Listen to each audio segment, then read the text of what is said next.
Et pendant ce temps, le lycée 28 septembre de Kindia, qui a formé un grand nombre de cadres ressortissants de cette localité, est aujourd'hui dans un état de délabrement indescriptible. Il présente le visage d'une école ravagée par le poids de l'âge. Une équipe de la rédaction a fait un tour dans la cité de Mangue Kindia. Suivez leur compte-rendu. Mariam Fodé Camara, Ibrahim Osoma. Construit depuis le temps colonial, le lycée 28 septembre de Kindia se trouve aujourd'hui en mauvais état.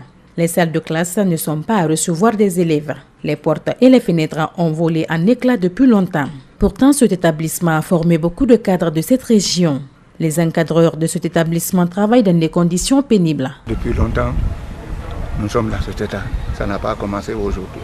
Eux qui ont commencé la rénovation, les fenêtres et les portes sont parties. Et depuis cette date, on n'a vu aucune lueur de rénovation. Nous sommes tous dans un état de regret en voyant l'établissement dans cet état. Malgré la volonté des enseignants et encadreurs, la tâche ne semble pas facile. Pourtant, la rénovation de cette école était prévue au temps de la transition. Mais cela n'a pas été possible. L'avènement d'Alpha Condé au pouvoir n'a pas permis de changer grand chose. La volonté de rénover cet établissement, les anciens élèves, on s'est adressé aux anciens élèves, on s'est adressé aux autorités et à tous les niveaux, les gens plaident notre situation là et ils promettent de rénover. L'État avait pourtant promis de rénover plusieurs établissements du pays, dont celui de Kindia, mais jusque-là rien. C'est pourquoi le proviseur demanda l'implication de tous et de chacun pour sauver l'éducation à Kindia.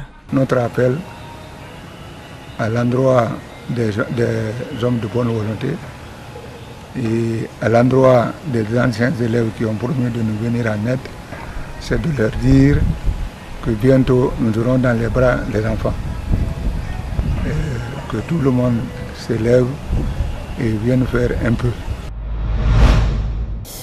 Mettre en lumière les potentialités de la préfecture de Bofa en vue de promouvoir l'emploi des jeunes, telle est la raison d'être de la tenue de la première édition du Forum de la jeunesse de Bofa. Le week-end dernier, durant 2 jours, les bras valides de la préfecture ont planché sur les questions liées au développement de leur localité. Le coup d'envoi du forum a été donné par le ministre de la Jeunesse. Malik Senghana Kamara, Mohamed Alussène Kamara nous reviennent de Bofa.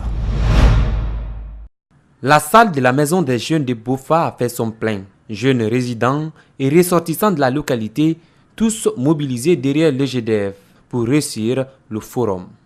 L'ambition qui anime les initiateurs, c'est préparer la jeunesse à profiter des potentialités dont regorge leur localité et les amener à s'intéresser à l'entrepreneuriat. Nous, au niveau de l'EGDF, nous voulons parler de solutions, pas de problèmes. Nous voulons faire un diagnostic, ce qui va, les acquis dans la préfecture et ce qui nous attend. Nous savons que c'est une préfecture d'avenir avec beaucoup de potentialités, de richesses, mais comment s'assurer que la jeunesse puisse profiter de ces richesses? Pour le président des ressortissants de Bofa à Conakry, l'organisation de ce forum est la preuve du réveil d'une jeunesse consciente. Dr Mamadou Souma croit que le changement est possible dans la préfecture. La jeunesse de Bofa veut se prendre en charge, veut faire une rupture totale avec le passé.